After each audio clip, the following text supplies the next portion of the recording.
Carta aos Hebreus, capítulo de número 10. Nós vamos ler a partir do verso de número 1.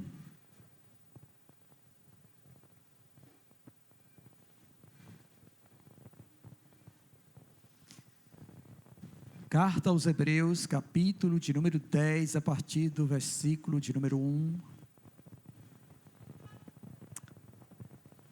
Diz assim a palavra do Senhor.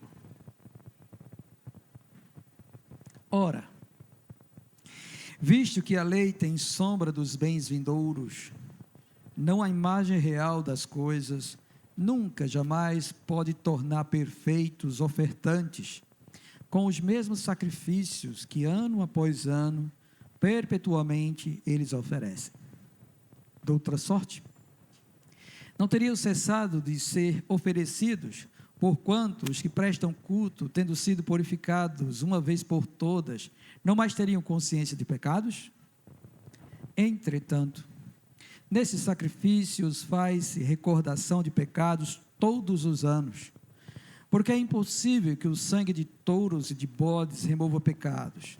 Por isso, ao entrar no mundo diz: sacrifício e oferta não quisestes, antes um corpo me formastes. Não te deleitaste com holocaustos e ofertas pelo pecado. Então eu disse: eis aqui estou. No rolo do livro está escrito a meu respeito, para fazer, ó Deus, a tua vontade. Depois de dizer, como acima, sacrifícios e oferta não quisestes, nem holocaustos e oblações pelo pecado, nem com isto te deleitastes, coisas que se oferecem segundo a lei. Então acrescentou: eis aqui estou para fazer, ó Deus, a tua vontade. Remove o primeiro para estabelecer o segundo. Nessa vontade é que temos sido santificados, mediante a oferta do corpo de Jesus Cristo, uma vez por todas. Amém. Vamos orar. Querido e amado Deus, nós estamos, ó Deus, diante da tua santa palavra, Senhor, e desejamos que o Senhor possa, Senhor, esclarecê-la para nós. Revele, Senhor, a tua verdade contidas nos versos que acabamos de ler e edifica o coração de todos que aqui estão, Senhor, e tantos quantos, ó Deus, contemplarão esta pregação, ó Pai. Que o Senhor visite a cada mente, levando-as cativas a Ti, iluminando-as, ó Deus, pelo Teu Espírito, para receber entendimento e boa compreensão, a fim de que a Tua verdade, ó Deus, possa transformar o coração de todos nós. Senhor, glorifica o Teu santo nome nesta hora. E concede a mim, ó Deus, a sabedoria, que pelo Teu Espírito, ó Deus, seja, Senhor, pregado, ministrado, tudo, ó Senhor, que o Senhor deseja falar conosco esta noite.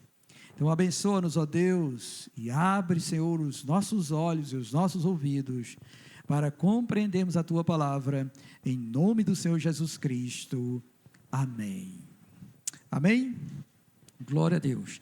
Noite de ceia, como sempre, uma palavra ministrada acerca da obra de Cristo, tá bom? E eu espero que, apesar do calor que nós estamos sentindo, não é? Deus possa nos fazer compreender esta palavra graciosa, tá bom? Glória a Deus. Bem, meus irmãos, o que nós acabamos de ler, tá bom? Diz respeito a o que Jesus Cristo fez em relação aos sacrifícios. E o meu desejo esta noite é falar justamente sobre isso. Quando Jesus Cristo encarnou e que veio, tá bom, inaugurar a nova aliança, nesta nova aliança houve a interrupção ou o cessar do oferecimento de sacrifícios que havia na antiga aliança. Cristo, como a oferta perfeita, a mais sublime de todas as ofertas, uma vez tendo se oferecido pelo pecado para redimir a todos aqueles que creem, teve o poder, tá bom, gracioso, de aniquilar a necessidade de demais sacrifícios que eram feitos anualmente para redimir os pecados do povo. E O que isso tem a ver conosco, tá bom? Vamos pensar assim, tá bom? Vamos supor uma hipótese de que Cristo ainda não tivesse vindo e que o Senhor ainda estivesse no tempo da sua velha aliança alcançando corações. Como nós não somos descendentes do povo de Deus, nós não somos israelitas, nem pertencemos a uma tribo de Israel, tá? O que é que acontece com os estrangeiros? Eles podem entrar e conviver com o povo de Deus, e se eles se afeiçoarem a Deus, eles passam então a obedecer os preceitos, os mandamentos e a lei de Deus. E aí ele teria que seguir o mesmo estilo de vida dos israelitas proposto por Deus na velha aliança.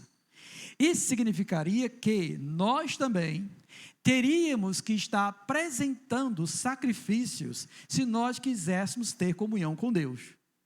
Então, se a gente desejar cultuar a Deus ou ir até o santuário de Deus, nós não poderíamos ir de mãos vazias. Nós teríamos que levar alguma oferta, seja oferta de manjar, seja oferta pacífica, tá bom?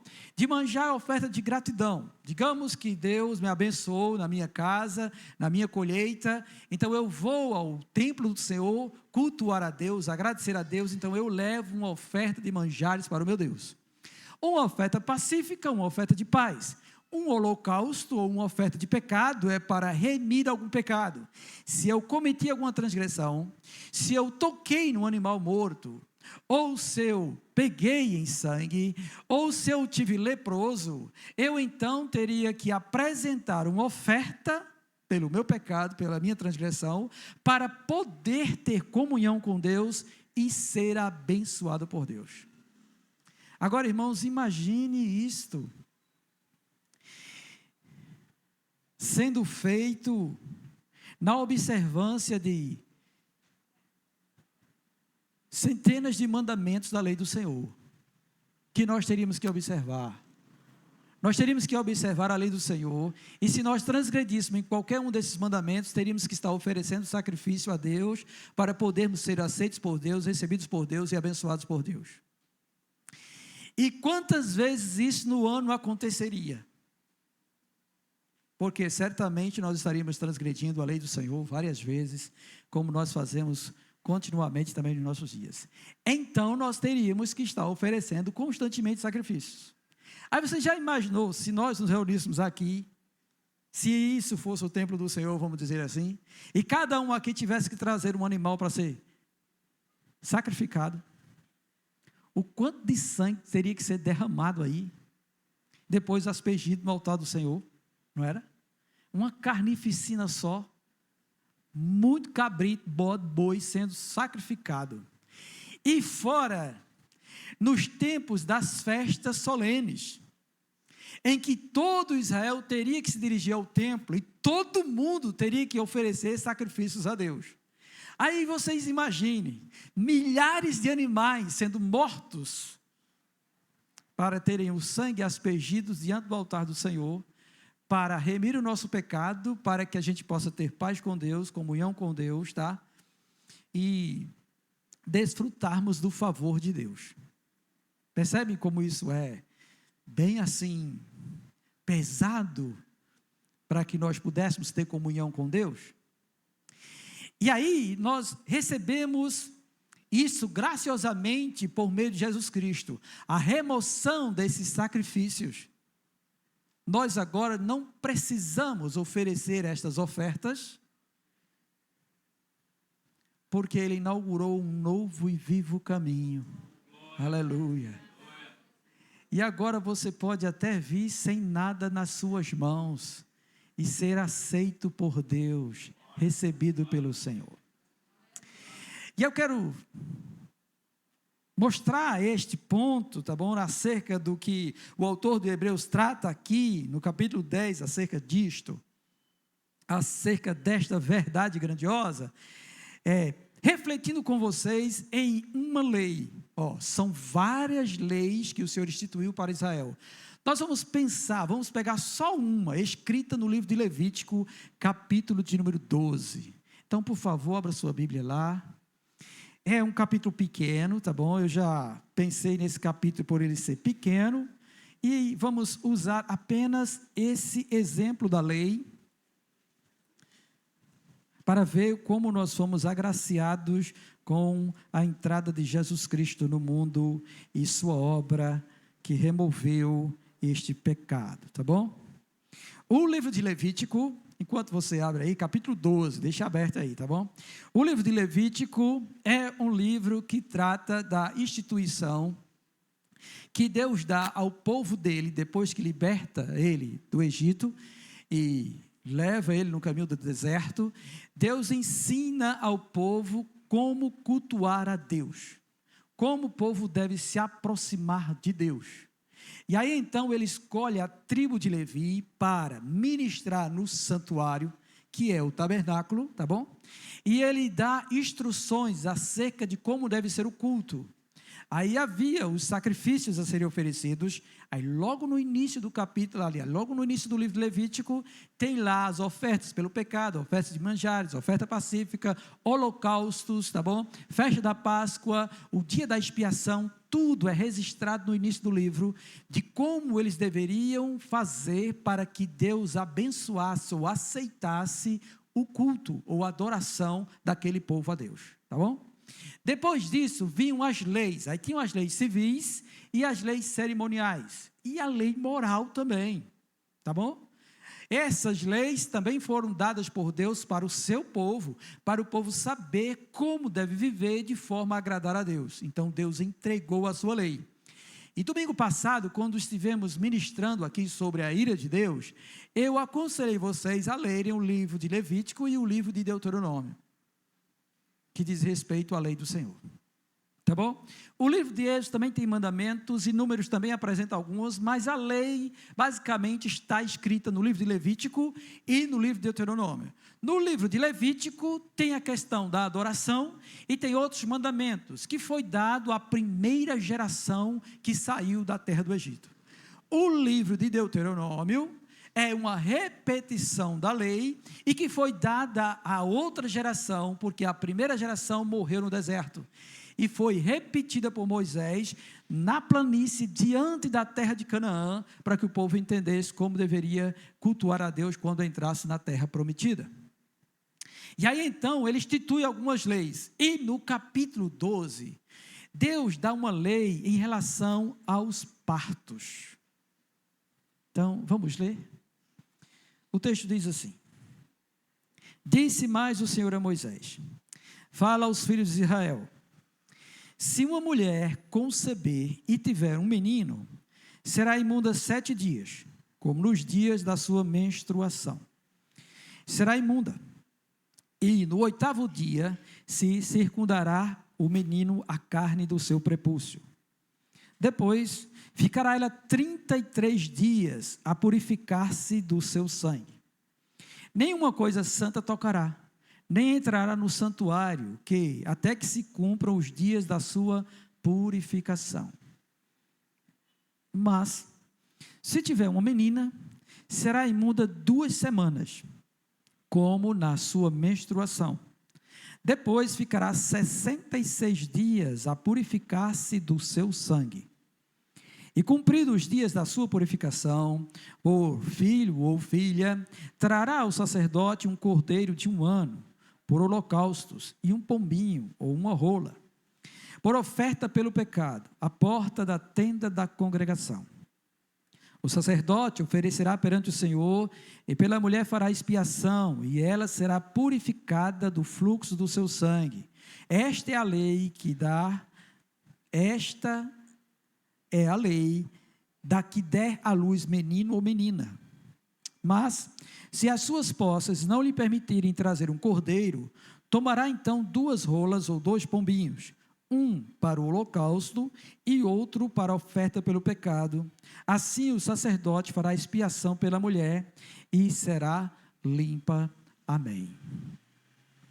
Pronto, está aqui uma lei, tá bom? Uma das leis que deve ser observada Na velha aliança, no povo de Deus, a isso deve acontecer, ou deveria acontecer, não está acontecendo lá em Israel, por conta de que eles estão sem o templo, tá bom? Mas se tivesse um templo, a mulher grávida lá teria que cumprir isso aqui. Entenderam como é que é? Pronto. Aí vocês imaginem, tá bom? Uma crente no Senhor, alguém que teme a Deus, uma mulher temente a Deus e que está gestante, tá? Aí ela vem e naquele tempo não havia ultrassom, não dava para saber se quem vem vai ser menino ou menina, teria que esperar a hora do nascimento mesmo. Quando vem e nasce, se for o menino, o texto bíblico diz que ela ficará 7 dias imunda.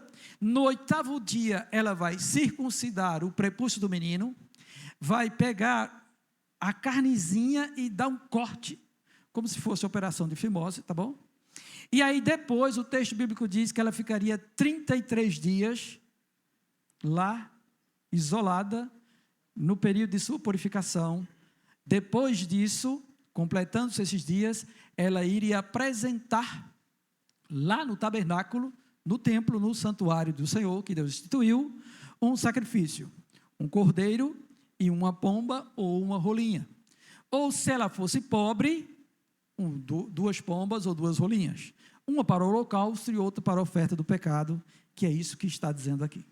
Se fosse menina, aí o texto diz, tá bom? Que ela fica imunda 2 semanas. E como se fosse nos dias da sua menstruação. E depois ficará 66 dias a purificar-se do seu sangue. Quando terminasse esse período, então ela iria apresentar um sacrifício, um holocausto do cordeiro, da pombinha, ou 2 rolinhas ou 2 pombinhas. Isso foi a lei do Senhor, foi Deus que instituiu isso, não é? Quando a gente lê assim, fica uma curiosidade para a gente saber por quê que quando a criança é menina, tem mais tempo do que menino, não é? A gente não fica curioso com isso? Aí pronto. São estas coisas que quando a gente passa a ler as Escrituras, a gente fica um pouco curioso. Por que Deus instituiu assim? Por que Ele fez dessa maneira, não é? Será porque naquele tempo as mulheres eram menos valorizadas do que os homens? Valiam menos, alguma coisa assim? Como a gente percebe na cultura dos povos antigos esta realidade? Obviamente que não. Por quê? Porque Deus não institui leis, suas leis, baseadas em cultura. Ele está além das culturas. Então não foi por causa disso, tá bom? Aí tentaram encontrar um caminho para justificar essa diferença de dias através do parto em si. Aí um médico, ele saiu pesquisando e fazendo um estudo acerca disso, e ele acabou, tá bom, assim, indo pela linha de que quando o parto é de menina, a mulher sangra mais do que quando é de menino. Aí, baseado nisso, então, é que eles entenderam que Deus instituiu esta lei, tá? Quando é menina, sangra mais. Quando é menino, sangra menos. Algumas mães até já falaram sobre isso. Minha mãe mesmo falava sobre isso assim. Quando é menino, sai rápido. Quando é menina, dá trabalho para sair. Dói mais. Mas, obviamente, Deus também não ia criar uma lei baseada nisso, não. Tá bom? Com certeza, Deus não ia estar atentando para isso, não é? Outros tentaram encontrar um motivo que seria a questão mais teológica. Quando Paulo diz lá em Timóteo que a mulher pecou ou transgrediu primeiro, e por isso ela vai estar sujeita ao homem em relação a isso, então se pensou que esta lei foi instituída também porque Eva pecou primeiro. E a Eva, como sendo mulher, então ela teria que pagar mais o preço do que o homem. E aí ficando mais tempo isolada e distante do Senhor, de cultuar ao Senhor, de adorar ao Senhor. O ponto crucial disto aqui é justamente essa separação do impuro com o santo. em que, para aqueles que temem ao Senhor e que desejam estar próximo a Deus, estar adorando a Deus, tendo comunhão com Deus e sendo abençoado por Deus, isso é um martírio, tá bom? E uma mulher piedosa, ela não queria estar afastada ou distante de Deus ou separada do Senhor. Então ela teria que observar esses mandamentos. Mas, obviamente também, tá bom? Esse último argumento não é válido. Por quê? Porque diante de Deus, homem e mulher têm o mesmo valor. Porque ambos foram criados imagem e semelhança de Deus. Quanto a isso, está definido, tá bom? Logo no princípio da criação, quando Deus diz que fez homem e mulher, a sua imagem e semelhança, macho e fêmea, Deus criou. Então, sendo assim, tá bom? Não é porque Eva pecou que aumentou-se o número de dias. E aí, então, alguns teólogos começaram a pensar o que estaria por trás dessa diferença. E por que esta lei teria que ser vivenciada desta maneira. Então, eles começaram a mudar o ângulo de visão, e eles mudaram da seguinte forma: não é porque o menino tem menor tempo e a menina tem maior tempo, como se o menino fosse privilegiado e a menina não fosse privilegiada. Não, ambos teriam por ser do mesmo valor diante de Deus, a imagem e semelhança de Deus, o mesmo tempo. Agora, houve uma redução em relação ao tempo do menino por causa da circuncisão.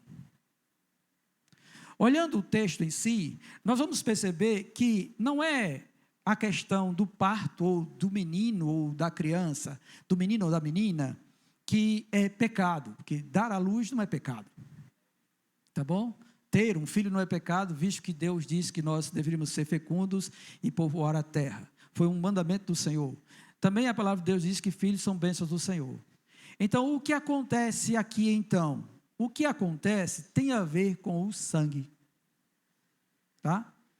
Você vai observar que o texto vai dizer, tá? Que ela ficará, no verso 4, 33 dias a purificar-se do seu sangue. Então, o que está em jogo aqui é o sangue, tá? E aí os teólogos vão pensar em tudo que Deus disse acerca disso e vão trazer à memória o texto que tem lá em Gênesis capítulo 9, quando Deus diz que a vida do homem está no sangue. E depois ele institui outros mandamentos para não comer sangue, não tocar em sangue. Se alguém derramar o sangue de alguém, vai ser requerido este sangue, porque a vida está no sangue. Depois ele diz: eu requererei todo o sangue derramado, eu requererei. E também diz que é pelo sangue que se faz expiação pelo pecado. Então, por a mulher ter sangrado, é que ela se tornou impura na hora do parto. Tá bom? Ela se tornou impura pelo contato com o sangue. Em virtude de ter expelido o sangue foi para a terra, e como o texto bíblico diz que o sangue de Abel clamava da terra a Deus, então, em virtude desse sangue, ela se tornou impura. E a razão pelo qual o menino, aliás, no caso de menino, ela tem o tempo de sua purificação reduzido, é porque o menino, ao homem, ao menino que nasceu, foi dado a ele fazer aliança com Deus, ou entrar na aliança com Deus através da circuncisão. Então, quando ela corta o prepúcio do seu filho, fazendo com que ele seja circuncidado, então seu período de purificação é reduzido em virtude desta obra. Se não fosse assim, ela teria que passar os 66 dias igual ao da menina. Como a menina não tem prepúcio, não pode circuncidar-se. E aí então Deus dá o tempo necessário para que haja purificação. Conversando com uma mulher acerca do parto, tá bom? Eu tive uma curiosidade, né? Porque se o texto diz que é para purificar-se do seu sangue, significa que mesmo depois que nasce a criança, ainda continua a sair sangue. Então tem algum período que isso continua. E geralmente tem o tempo do resguardo. E vocês que são mulheres que tiveram parto sabem que sai coisas, né? Sai vestido de sangue, restos de coisas e outras coisas, e outras coisas, e outras coisas. Então, por causa disto, é que ela tem que aguardar este período. Depois que passa esse período, cessa, e ela só vai ter agora isso novamente no tempo da sua menstruação, nos 7 dias comuns, que comumente ocorre com as mulheres. Tá bom? O que antes era conhecido como regras, mas nós entendemos que é menstruação. Veja como isso é interessante. Aí, em virtude disso, tá? Desse sangue, o texto deixa bem claro isso, que ela tem que purificar o seu sangue. Ele diz isso no verso 4, diz isso também no final do verso 5. Ele diz, ela ficará 66 dias a purificar-se do seu sangue. Não tem nada a ver com a criança, não é o sangue da criança, não é porque a menina nasceu, tá bom? É por causa do sangue, apenas isso. Aí depois que se cumpre isso, é que ela vai apresentar os sacrifícios, para poder ser aceita por Deus, para poder desfrutar da graça de Deus, para poder ser abençoada por Deus.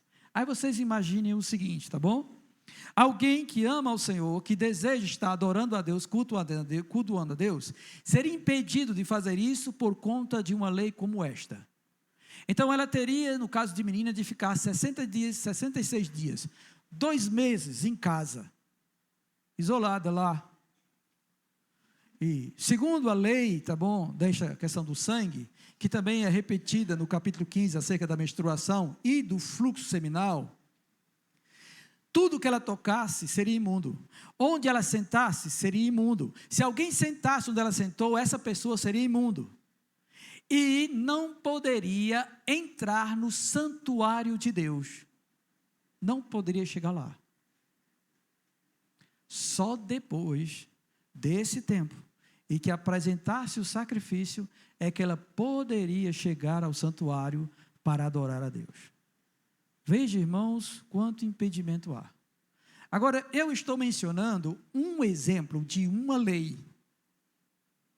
Agora imagine todas as leis que Deus prescreveu e que pela transgressão de qualquer uma delas, você é impedido de cultuar a Deus. Você é impedido de se aproximar de Deus. Você é impedido de receber a bênção de Deus, de estar desfrutando da graça de Deus e da presença de Deus.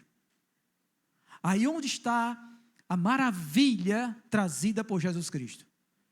É que pelo oferecimento do seu ser como sacrifício por nós, pelos nossos pecados, tudo isso foi removido, foi retirado, e agora não há impedimento nenhum de nós adentrarmos no santuário de Deus, na presença de Deus, de desfrutar da bem-aventurança de Deus, de termos comunhão com Deus.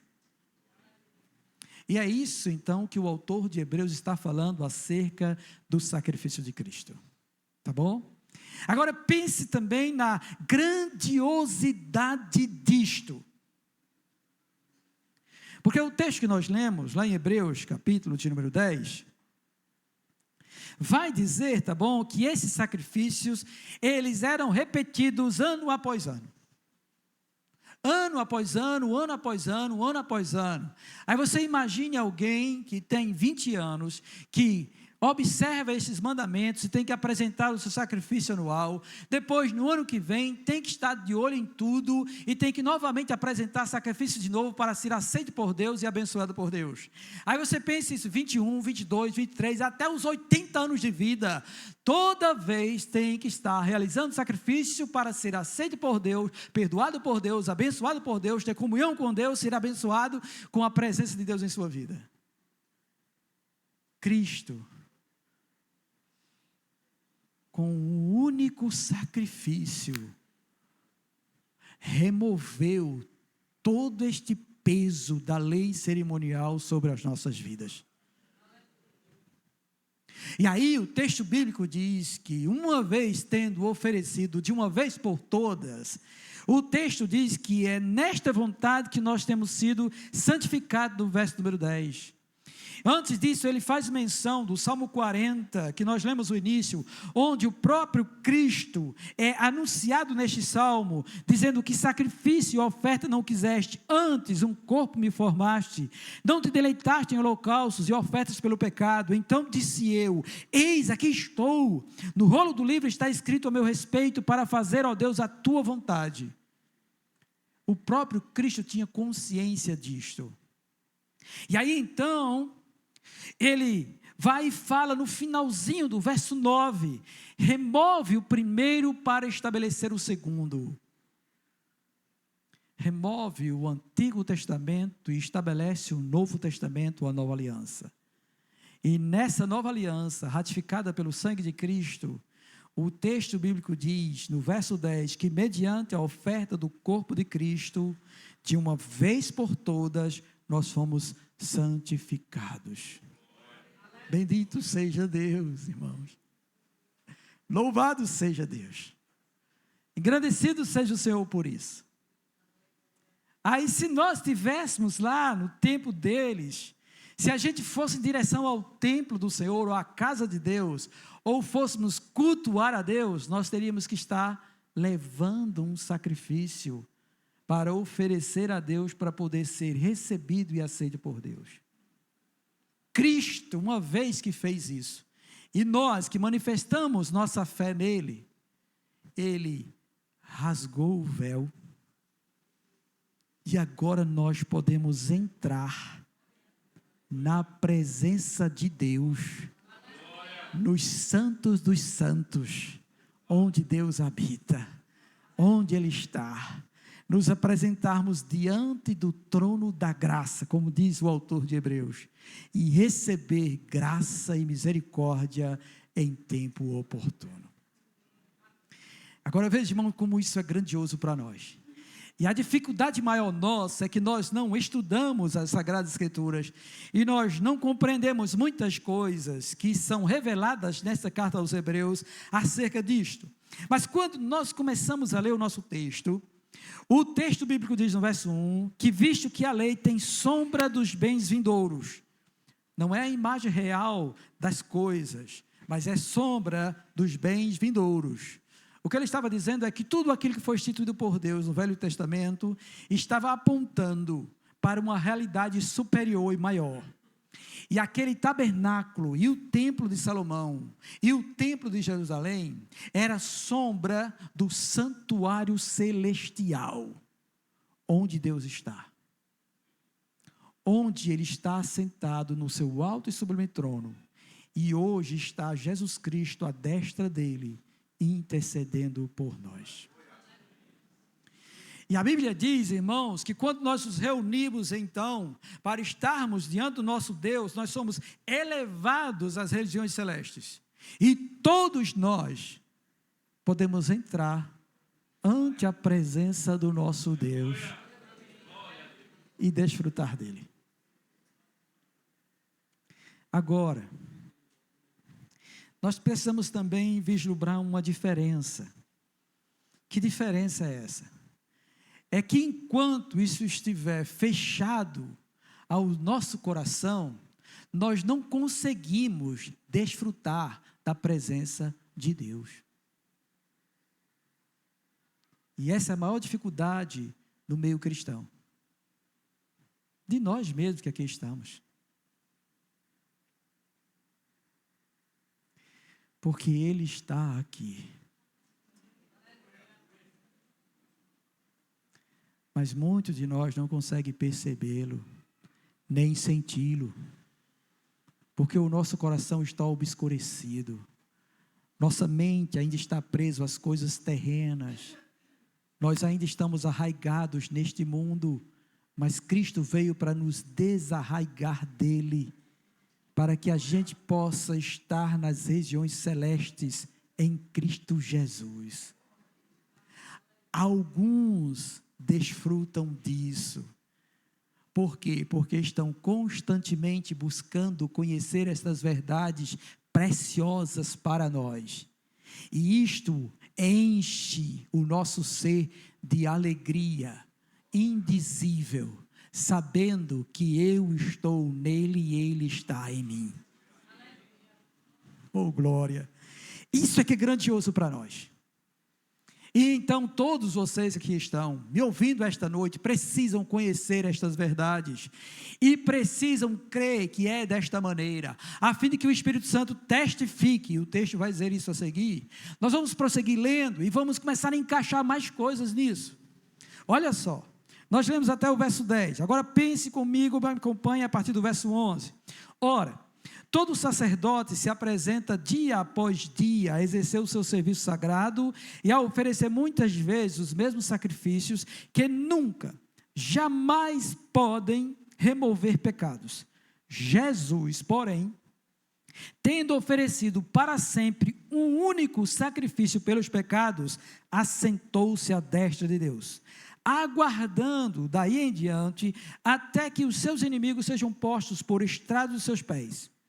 Porque com uma única oferta aperfeiçoou para sempre quantos estão sendo santificados. Louvado seja o Senhor. E disso dá testemunho também o Espírito Santo, porquanto após ter dito: esta é a aliança que farei com eles, depois daqueles dias, diz o Senhor, porei no seu coração as minhas leis, e sobre a sua mente as escrevereis. E acrescenta: também de nenhum modo me lembrarei dos seus pecados e das suas iniquidades para sempre. Ora, onde há remissão destes, já não há oferta pelo pecado. O que ele está dizendo aqui é grandioso, irmãos. Porque quando ele olha para trás e fala que os sacerdotes tinham que oferecer continuamente sacrifícios para perdoar o pecado do povo e o povo ter comunhão com Deus, ele diz que Cristo ofereceu-se uma vez, uma única vez, e em virtude dele ter oferecido-se uma única vez, ele aperfeiçoou para sempre todos quantos estão sendo santificados. Aleluia! Isso diz respeito a mim e a você. Esse respeito que uma vez que nós fomos inseridos em união com Ele, isto já é real na minha vida e na sua vida. E aí então nossa mente é renovada pela Escritura Sagrada, a fim de que nós recebamos o testemunho do Espírito Santo. Somos dele. E a partir de então, nós começamos a ser ensinados por ele a guardar os mandamentos de forma real. Aí onde acontece aquela transformação interior, onde aquilo que antes você não sentia nenhum constrangimento diante de Deus, você passa a sentir, porque Ele está transformando o seu interior. A lei antes estava fora, agora o texto bíblico diz que está dentro de você, eu porei dentro do seu coração. Ele vai dizer em outro momento também que ele vai inserir isso para que vocês observem a lei dele. Então nós vamos aprender a guardar o mandamento de acordo com a vontade de Deus de forma sincera. Quem é de Cristo experimenta isso. Quem não é de Cristo acha um sacrifício, um suplício obedecer o mandamento. É um peso, é um fardo. Não. Quem nasceu dele, quem foi vivificado por ele, quem foi perdoado pelo sacrifício único dele, é diferente. Ele tem prazer na lei do Senhor. Nela ele medita dia e noite e ele vai procurar fazer a vontade do Pai. E não é mais impedido de estar na presença de Deus. Aí o texto diz também que uma vez que isso aconteceu de verdade conosco, o texto bíblico diz que Deus diz, também de nenhum modo me lembrarei de seus pecados. Deus não vai ficar remoendo ou relembrando o seu pecado e lançando diante de você para interferir no relacionamento dele contigo. Porque uma vez que Cristo perdoou os nossos pecados, não há mais impedimento de nós termos comunhão com Deus. eu não me lembrarei mais.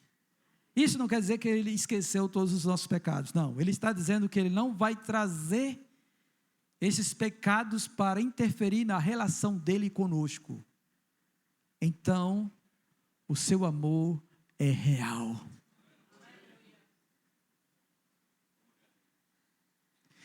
Quando a gente tem essa percepção, sabemos que verdadeiramente Deus nos ama.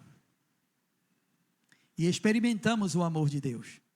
E nos deleitamos nisso, e ficamos emocionados.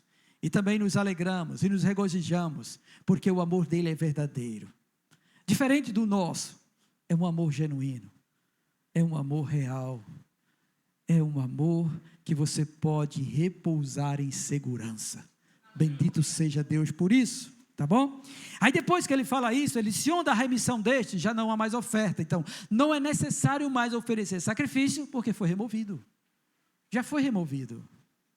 Agora, em virtude disso ter acontecido, o que é que ele diz mais? Verso 19 em diante. Tendo, pois, irmãos, intrepidez para entrar nos santos dos santos, pelo sangue de Jesus, pelo novo e vivo caminho, que ele nos consagrou pelo véu, isto é, pela sua carne, e tendo grande sacerdote sobre a casa de Deus, aproximemo-nos com sincero coração, em plena certeza de fé, tendo o coração purificado de má consciência e lavado o corpo com água pura. Guardemos firmes a confissão da esperança, sem vacilar, pois quem fez a promessa é fiel. Consideremos também uns aos outros para nos estimularmos ao amor e às boas obras, e não deixemos de congregar-nos como é costume de alguns, antes façamos admoestações, tanto mais quando vedes que o dia se aproxima. O que ele diz agora para nós é tremendo. Se ele diz que o pecado foi removido e antes havia impedimento de nós entrarmos no santuário de Deus por causa do pecado, agora, uma vez que Cristo deu-se por nossos pecados, já não há mais impedimento de nós entrarmos. E ele diz, então entre com intrepidez, entre com ousadia nos santos dos santos, que é o local onde Deus está. Vá lá. Você agora tem acesso livre. Você não precisa mais de ninguém. Cristo inaugurou um vivo e novo caminho. Entre, deleite-se em Deus, esteja diante da presença de Deus. E isso pode ser feito em qualquer lugar, porque o próprio Cristo disse isso em João capítulo 4. Agora o tempo é que nem no Monte Gerizim, nem em Jerusalém adorarei o Pai, mas os verdadeiros adoradores adorarão em espírito e em verdade, e é estes que os Pai está procurando. Bendito seja Deus. Então vá encontrar-se com o seu Deus. Vá lá no seu quarto, feche sua porta, entre nos santos dos santos, fale com Ele, diga, eis-me aqui, meu Senhor, e eu quero agradecer-te por Jesus Cristo ter morrido pelos meus pecados, para me unir a Ti, meu Senhor, e eu desejo, anelo, anseio ouvir a Tua voz. Andarabaçou, barabaraçou. E Ele virá. Se isso for feito com fé, com a certeza de que esta palavra é verdadeira, Ele virá. Ele virá, se assentará junto a ti, falará contigo, e quando você clamar, Ele diz, eis-me aqui. E você desfrutará da presença desse Deus. Aleluia. Bendito seja o Senhor. Agradecido seja o nosso Senhor Jesus Cristo por isso. Isso é uma dádiva grande, enorme, e que nós estamos perdendo. Por quê? Porque não percebemos estas verdades preciosas. Como diz mesmo o autor, nós somos tardios, porque nós não queremos aprender estas coisas. Nós não queremos meditar nisto, para desfrutarmos dessas verdades grandiosas conquistadas por Cristo a favor do povo do Senhor. E muitos estão fracos, Muitos estão debilitados, muitos não têm alegria mais no Senhor, nem no culto a Deus. Por quê? Porque querem entretenimento, querem emocionalismo. E Cristo está tentando dar-nos o verdadeiro alimento para nossas almas. Bendito seja o Senhor por isso. Louvado seja Deus por isso. E aí, irmãos, nós precisamos ter isso de verdade. Visto que Cristo inaugurou esse vivo caminho, nós podemos entrar lá. E nós podemos desfrutar de Deus. E óbvio que Ele deseja que nós nos aproximemos com um coração sincero, com plena certeza de fé. Aí, irmãos, não dá para a gente provar isso fisicamente. Tá bom? Não dá para eu mostrar para você o santuário celestial. Isso é por fé. Você alcança isso crendo. Você experimenta isso pela fé. É semelhante tentar provar a existência de Deus para os incrédulos. Você nunca vai conseguir fazer isso. Deus não vai aparecer fisicamente para que ele veja que Deus existe. É pela fé. Mas uma vez que você creu, você vai saber que é real. Porque Ele mesmo testificará isso no seu coração. Louvado seja Deus. Aí diante disso também Ele pede algumas coisas. Ele pede que a gente guarde firme isso, a confissão da nossa esperança, sem vacilar, porque Ele fez a promessa e é fiel.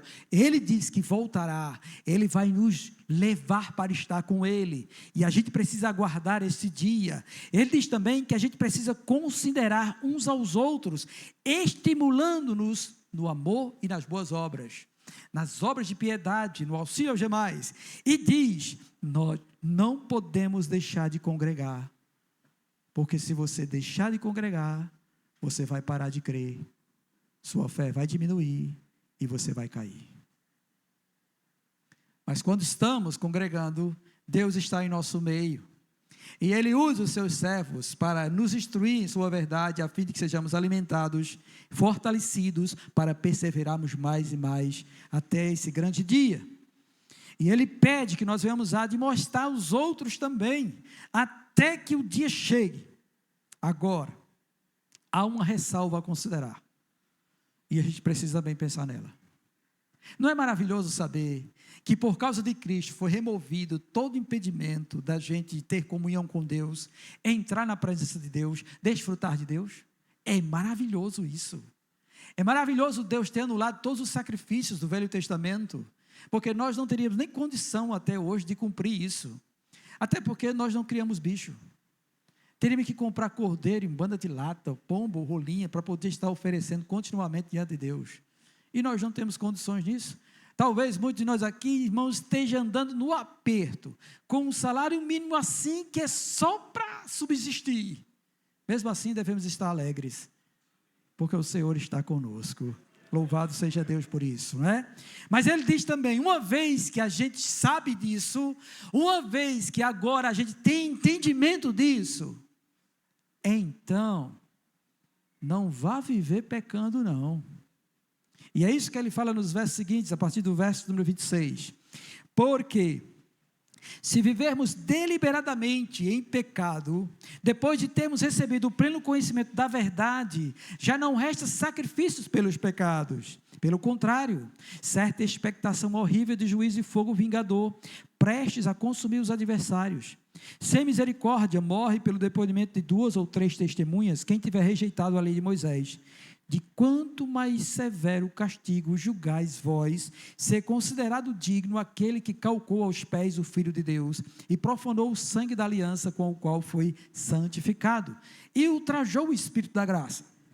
Ora, não conhecemos aquele que disse, a mim pertence a vingança, e eu retribuirei? E outra vez, o Senhor julgará o seu povo. Horrível coisa é cair nas mãos do Deus vivo. O que é que ele está dizendo aqui?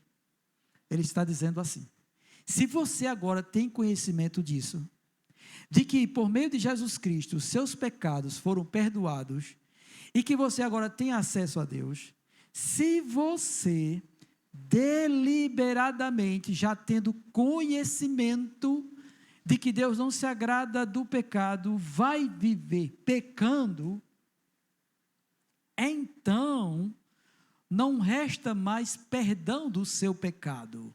O que resta é juízo de Deus na sua vida. É uma expectativa de juízo. Tá bom?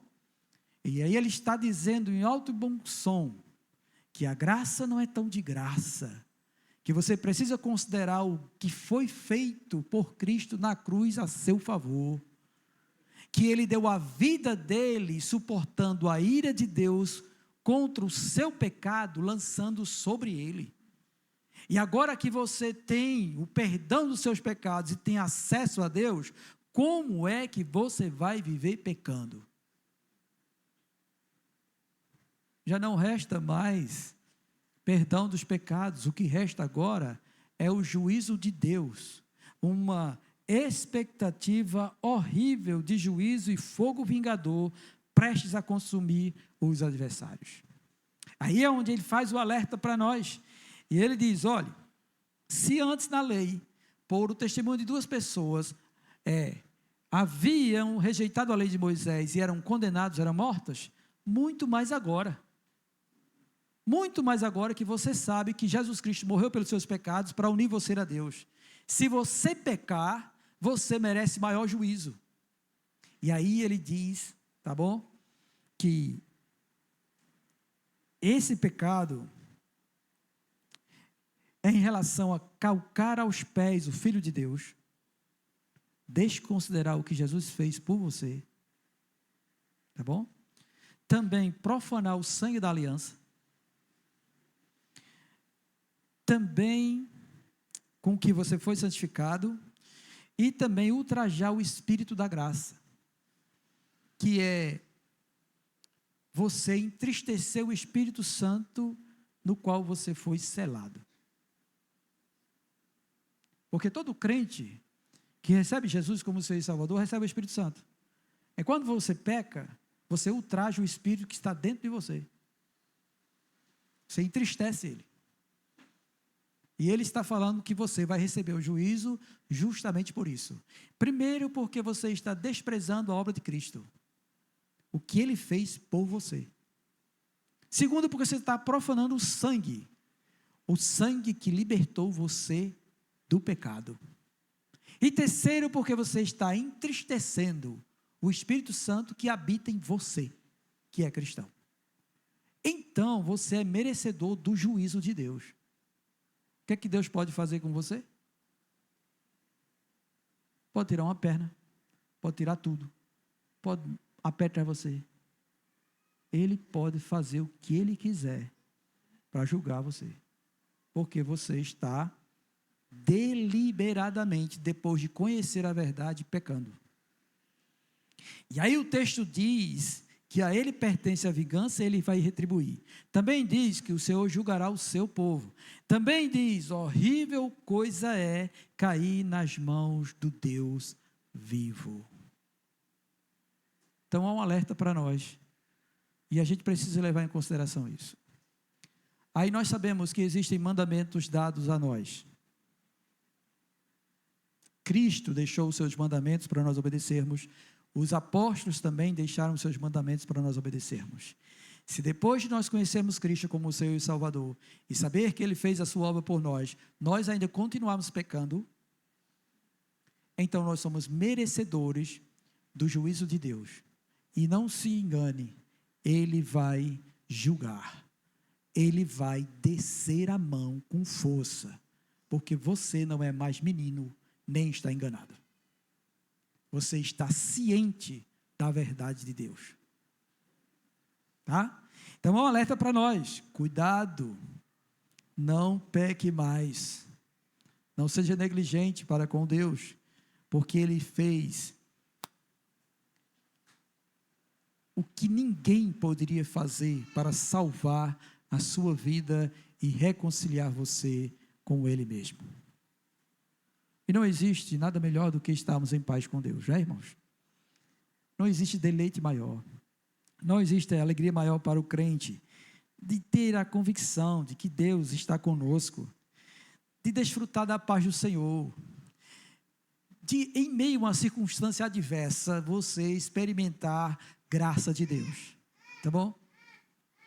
E crente tem isso, crente desfruta disso, crente que realmente tem esse testemunho em si, ele desfruta disso.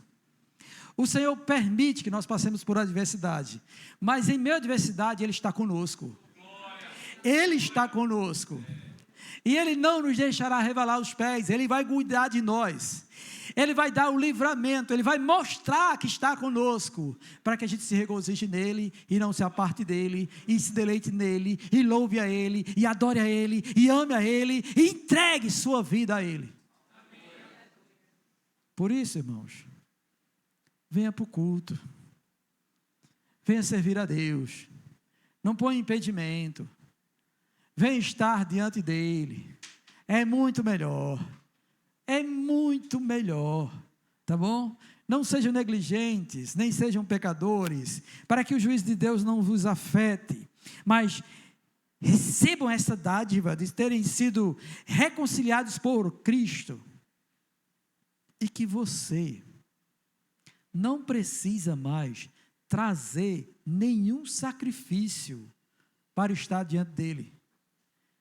Venha você mesmo, entre nele, na presença dele, diante dele, esteja aqui voltado para isso, não esteja como um espectador, esteja como alguém que deseja encontrar-se com Deus, e Ele irá ao encontro da sua alma. Bendito seja Deus por isso, louvado seja Deus por isso, e eu estou feliz demais por isso, amém? Vamos agradecer ao Senhor por isso. Maravilhoso Deus, nós não temos palavras, Senhor, que venha expressar, Senhor, a total gratidão que deveríamos ter diante da obra de Jesus Cristo a nosso favor. Mas, por Tua graça hoje, Senhor, nós fomos agraciados com esta revelação, e nós estamos entendendo, Senhor, o que Cristo fez, para que pudéssemos, ó Deus, ser aceitos por Ti, unidos a Ti, desfrutar de Ti, sermos abençoados por Ti e ter o Senhor como nosso Deus e Pai. Meu Senhor, tenha misericórdia de nós, pela nossa ignorância, pela falta do conhecimento, Senhor, da Sua verdade, Senhor, e de toda a obra magnífica do Teu Filho amado, Senhor, que nos reconciliou contigo, que perdoou todos os nossos pecados, que nos fez participantes da sua natureza, e desta obra que o Senhor começou a fazer, Senhor, e que com certeza irá completar até o último dia, de nós sermos conforme a imagem do Teu Filho amado Jesus Cristo, a fim, ó Deus, de que venhamos a ser, ó Deus, verdadeiros adoradores, que adoram o Pai em espírito e em verdade. Meu Senhor, faz, ó Deus, com que cada um aqui aproprie-se desta verdade e desfrute da presença do Senhor, que ele possa ouvir a sua voz e deleitar-se inteiramente em Ti. Ó Senhor, faz isso e glorifica o Teu nome sobre este lugar e sobre a vida de cada um, Senhor, que aqui está, em nome do Senhor Jesus Cristo, amém. Bendito seja Deus.